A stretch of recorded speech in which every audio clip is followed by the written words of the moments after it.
O vento de dezembro apertou-se contra o rosto como um lembrete gentil de que aquela noite não seria comum. Eu sentia o ar frio subindo pelo cachecol, um frio que não cortava, apenas despertava cada sensação. O calor nas mãos quando eu as afundava nos bolsos, o arrepio leve que corria pelo pescoço quando uma risada distante se transformava em uma canção. Era véspera de Natal de 1995 e eu tinha 12 anos, com o coração batendo em um ritmo que parecia seguir o tilintar dos sinos espalhados pela praça. Havia um cheiro que vinha de toda parte, uma mistura estranha e perfeita de pipoca quente, canela, bolo recém-assado e pinho cortado, como se a cidade inteira tivesse decidido exalar memórias e afetos naquela mesma direção. Minhas mãos estavam quentes dentro das luvas, mas eu tirava-as de vez em quando só para sentir o choque do frio, de propósito, comprovar que tudo ali era real. As luzes das ruas não eram apenas pontos brilhantes, eram pequenas notas de música que piscavam em tempos diferentes, cada uma com um timbre próprio que eu conseguia quase ouvir quando me concentrava. As vozes que vinham de lojas e casas chegavam como um cobertor sonoro, falas baixas e rápidas, risadas que apareciam e desapareciam, o som de cola secando na oficina do meu pai, um som que eu conhecia como se fosse um bater de coração. Havia também o cheiro das mãos das pessoas, do perfume da vizinha que misturava lavanda e algo doce, e eu me perguntava quantas histórias cada cheiro carregava. Caminhei pela praça sentindo o chão firme sob os pés, um pavimento frio que refletia de maneira difusa as luzes como se estivesse feito de vidro antigo. Crianças corriam, seus passos batendo com leveza, e a alegria delas vinha acompanhada de um rastro de calor. O calor das bochechas coradas, o calor das vozes sopradas para dentro de luvas, o calor que dava uma sensação de segurança junto ao peito. Minhas pernas tremeram de frio e também de expectativa quando ouvi um som que não pertencia àquela noite. Um chiado ritmado, quase um sussurro metálico, vindo da rua principal. Não era o som de carro nem de bicicleta. Era o som de rodas deslizando com um compasso brincalhão, anunciando algo e, ao mesmo tempo, pedindo atenção. Quando virei a esquina, aquilo que vi fez meu estômago dar um salto de surpresa e prazer. Estava ali, deslizando entre as pessoas com uma confiança leve, uma figura vestida em vermelho que exalava o cheiro de biscoitos recém-assados e menta. Ele se movia em patins, mas não eram patins comuns. As rodas brilhavam como se tivessem guardado pedacinhos de luz, e a maneira como cortavam o ar criava um som que eu jamais havia ouvido, uma espécie de riso prolongado em forma de movimento. Havia um calor quase palpável que emanava dele, um calor que não vinha apenas do corpo, mas de um propósito alegre que contagiava quem se aproximava. Sua barba era macia como algodão, sua voz uma mistura de trovão e aconchego, e seu rosto, por detrás daquela barba, iluminava-se com olhos que piscavam como se soubessem segredos antigos. Ele não entrou pela praça com pressa, deslizou com gentileza, parando aqui e ali para ajustar um gorro, para ajeitar um cachecol, para dar um beijinho na testa de uma velha conhecida. As palavras que proferia eram simples, mas cada sílaba carregava afeto. Feliz Natal, meu bem, soava como se tivesse sido dito por alguém que entendia todas as pequenas solidões da cidade. Quando chegou até mim, abaixou-se e me olhou com uma atenção tão direta que senti meu corpo inteiro atender aquele olhar. As suas mãos, grandes e quentes, seguraram as minhas com firmeza. O toque era áspero nas palmas por causa do trabalho que aquela figura certamente fazia, e ao mesmo tempo era suave nas pontas dos dedos como se tivesse passado por muitas histórias de ternura. Conversa saiu quase sem que eu perguntasse. Ele falava das ruas, dos cheiros que gostava, das casas em que costumava parar, e cada descrição vinha acompanhada por uma memória sensorial. O som do fez do trenó que ele trocara pelas rodas, o gosto de um chocolate que sempre partilhava, a sensação do gelo sob as rodas que ele transformava em dança. Em uma voz baixa, ele me perguntou o que eu mais queria naquele Natal. Eu abri a boca para dizer algo simples, mas as palavras que saíram foram sinceras e inesperadas. Eu queria que meu pai sorrisse mais, queria que a casa fosse mais calorosa, queria que o silêncio entre os adultos fosse preenchido por música. Ele ouviu com uma atenção de quem pega com as mãos uma lista de pedidos feita de ar e esperança, e então fez uma coisa que nunca esquecerei. Colocou a sua mão no meu ombro e disse que magia se construía em pequenos gestos, que o Natal vinha mesmo daqueles detalhes que a gente fazia sem perceber. Antes de seguir, entregou-me um embrulho leve. O papel farfalhou de um jeito que pareceu cantar, e dentro havia algo que cheirava madeira polida e infância. Um par de patins com rodas pequenas e firmeza antiga, como se tivessem pertencido a alguém que sabia encontrar caminhos em noites de vento. Eu fechei os olhos por um segundo, senti o cheiro e então a promessa de movimento que aquilo trazia. A praça explodiu em risos ao meu redor quando ele deu uma volta e parou para saudar outras pessoas, e eu senti que ali, naquele som coletivo, algo se ajeitava dentro de mim, um espaço novo para alegria e memória. A noite se desenrolou como um tecido bordado com sons, o chiado dos patins tornando-se melodia, o tilintar de sinos como percussão, as vozes se entrelaçando em conversas e canções. O vento trouxe o cheiro de lenha queimando de longe, e cada respiração parecia desenhar no ar pequenas nuvens de calor. Eu aprendi, naquela véspera, que o Natal não era só um dia de presentes. Era uma construção de cheiros, de toques, de convivências arrancadas do cotidiano e postas lado a lado para formar um conjunto maior. A figura em vermelho continuou a deslizar pela rua, distribuindo algo que não cabia em caixas. Olhares, histórias, um tipo de atenção que fazia tudo ao redor parecer mais inteiro. As semanas depois daquela véspera passaram como páginas viradas por mãos cuidadosas. Eu acordei cedo muitas manhãs sentindo o calor do sono ainda preso ao corpo, o cheiro de café subindo da cozinha como um convite, e pensei incessantemente nas coisas simples que o homem de patins havia me dito. Virei a cabeça para a janela e vi as luzes apagarem aos poucos, deixando no ar apenas o resíduo cintilante do que fora a festa. O som distante de algum vizinho varrendo a calçada, o estalo do portão ao fechar, o eco de vozes baixas conversando sobre pequenos problemas. Tudo aquilo ganhou um novo peso, um significado pequeno e grande ao mesmo tempo. Eu comecei a observar mais. Observava pela audição o movimento das ruas, o arrastar de sacolas, o eco de passos apressados, o rumor de conversas que se abriam e fechavam como portas. Observava pelo cheiro. A padaria que abrirá cedo exalava massa fermentada e manteiga. Alguém que passava deixava um rastro leve de perfume doce. A chuva, quando vinha, liberava o cheiro de terra que sempre me fez sentir protegido. E observava pelo toque, os patins nos pés, a firmeza do piso, o abraço da minha mãe quando eu chegava em casa. E, ao praticar observação, aprendi a criar pequenos gestos que traziam luz para dentro de casa. Ajudei a lixar e a envernizar um brinquedo na oficina do meu pai. Deixei um bilhete com um desenho ao lado da xícara de café da minha mãe. Cantei junto com a avó para que o silêncio se transformasse em canção. Com o tempo, descobri que a figura em vermelho era também um homem da cidade, conhecido por muitos rostos e por mãos que consertavam coisas.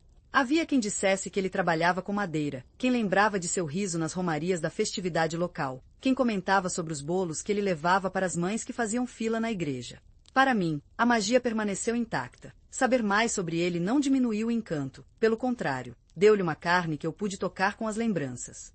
Em conversas com vizinhos, ouvi histórias que se somaram à minha, como ele ensinara meninos a patinar com paciência, como uma vez parara na chuva para segurar o guarda-chuva de uma senhora até ela entrar em casa, como ele sempre trazia uma caixa com biscoitos para os que passavam mais fome. Cresci com aqueles cheiros e sons moldando meu corpo e minha memória. Os patins que ele me dera acompanharam-me por ruas e tardes. O chiado das rodas passou a ser uma música que eu sabia compor. Muitas noites, quando o frio apertava e a casa cedida pelo calor do fogão enchia-se de conversa, eu lembrava da frase simples que ele proferira ao meu ombro e repetia para mim mesmo: a magia se constrói em pequenos gestos. E foi fazendo pequenos gestos que vi meu pai mudar de expressão, aos poucos relaxando os ombros nas conversas, sorrindo mais quando percebia que suas ações deixavam alguém contente. A minha mãe começou a cantar mais alto na cozinha, e a casa pareceu ganhar uma luz que vinha de dentro, como se cada gesto fosse uma pequena vela acesa no escuro. Os natais que vieram depois não foram todos iguais, mas todos traziam a textura de tradição e renovação.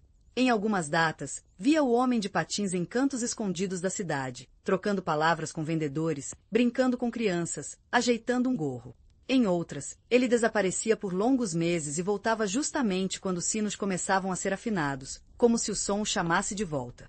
Ele nunca falou de si em terceira pessoa. Quando contava alguma coisa de seu passado, fazia-o com a voz baixa e o riso fácil, como quem não precisa provar sua história para ninguém. Certo Natal, houve uma ventania forte e as pessoas tiveram medo de perder as luzes que tanto esperavam. Ele apareceu com um saco de cordas, ajudou a prender decorações, acionou as pessoas para trabalhar em conjunto e transformou um risco em celebração. O cheiro de parafina e metal quente daquela noite ficou marcado em mim como a prova de que ação e calor humano se misturam. Os amigos que ganhei patinando eram muitos, e brincávamos com o tempo como se fossemos donos de minutos. Fazíamos trilhas pelo bairro ao amanhecer, sentindo a grama úmida sob os tênis quando parávamos e sentávamos para tomar um gole de algo quente. Havia um ritual de partilha. Quem tinha bolinhos trazia um, quem tinha histórias contava, e nós juntávamos tudo, sentindo que aquilo era um banquete mais generoso do que qualquer mesa farta. Algumas tardes terminavam com silêncio, um silêncio que sabia presente e conforto, em que eu podia ouvir apenas o bater das respirações e o rio de carros ao longe, e mesmo esse som distante era como um pano de fundo que realçava a proximidade do que importava. Com o passar dos anos, fui para longe para estudar, levando no peito o chiado ritmado dos patins como um metrônomo. Na cidade grande, os cheiros eram outros. Fumaça de ônibus, café forte queimado em cafeterias apressadas, perfume sintético que não se prolongava. Senti saudade imediata do cheiro de pinho, das receitas da minha avó, do barulho do cutelo na oficina do meu pai. Em alguns natais que passei distante, liguei para casa e ouvi vozes que, mesmo por telefone, carregavam calor e textura. E sempre que voltava, era recebido pelo mesmo sabor de acolhimento. A casa abrindo como se fosse roupa lavada, o corpo aceito sem perguntas, o riso do homem de patins que me encontrava e me chamava pelo apelido que só ele usava. Anos depois, quando já tinha filhos pequenos, trouxe-os para ver aquilo que me transformará em menino. Queria que sentissem o perfume que me marcará, que tivessem a sensação do vento cortando o rosto em tardes de brincadeira e que ouvissem a risada que enchia a praça. Eles tocaram nos patins com reverência, perguntaram como era possível um homem tão alegre existir, e eu sorri ao perceber que o mundo continua capaz de gerar figuras assim. Minha filha mais nova, recém-aprendiz de palavras, perguntou com a boca em formato de surpresa, por que ele anda assim? E eu respondi contando em imagens sonoras, que ele havia trocado o trenó por rodas para dançar com as ruas, para que as crianças pudessem alcançá-lo sem precisar olhar para o céu. Minha voz pegou o contorno da história e a fez simples, para que eles pudessem guardá-la com as mãos e os ouvidos. Houve um ano em que a cidade organizou uma festa para agradecer as pequenas gentilezas que tantas pessoas praticavam o ano inteiro. Ele foi chamado ao palco improvisado, e eu estive lá, sentindo o frio cortante e o calor que brotava das pessoas. Quando falou, sua voz tremeu por um segundo, e eu ouvi o arrepio coletivo que veio como resposta. Havia a sensação de que cada um de nós havia sido visto. Ele falou pouco, deixou que os sentidos falassem por ele. Contou de uma mãe que receberá um pão na hora certa, do gosto de um chocolate repartido numa madrugada, do toque de uma mão que amparou outra.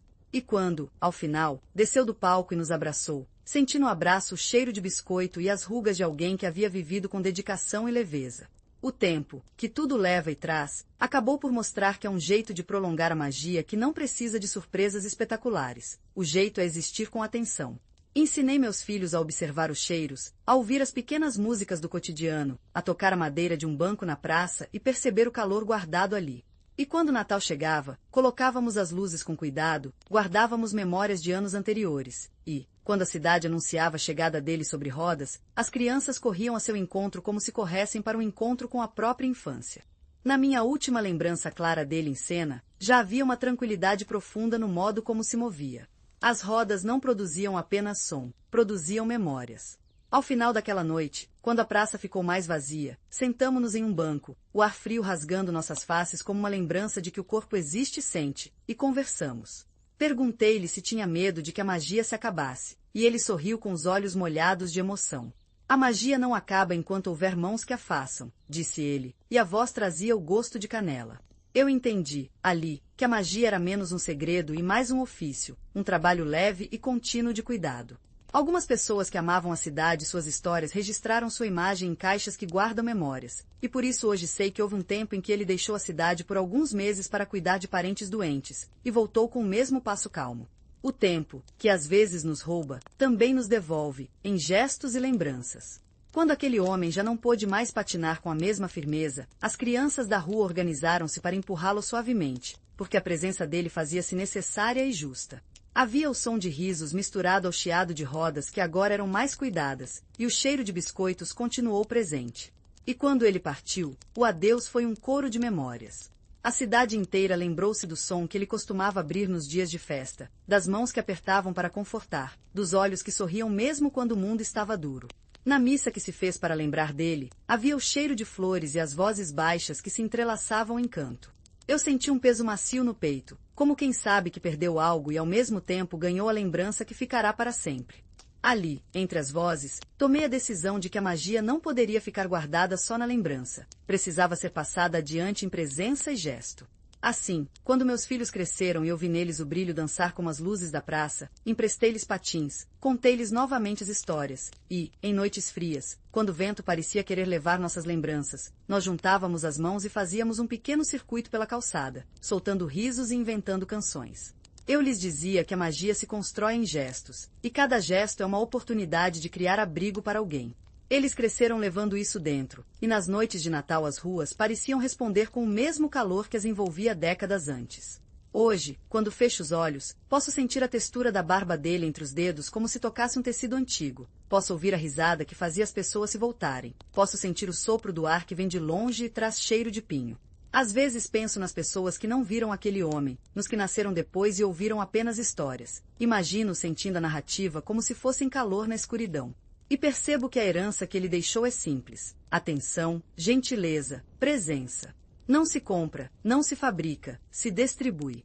Se a cidade ainda tem alguém que deslize com alegria numa noite de dezembro, talvez seja apenas um reflexo do que aprendeu. E se, em algum canto, alguém se detiver para segurar a mão de um estranho, para distribuir um pedaço de pão, para ouvir com atenção, então a magia estará viva. Porque ela não depende de trenós ou de fantasias, depende de pessoas que optam por ser calor umas para as outras. Esse é o presente que carrego e passo adiante. História finalizada.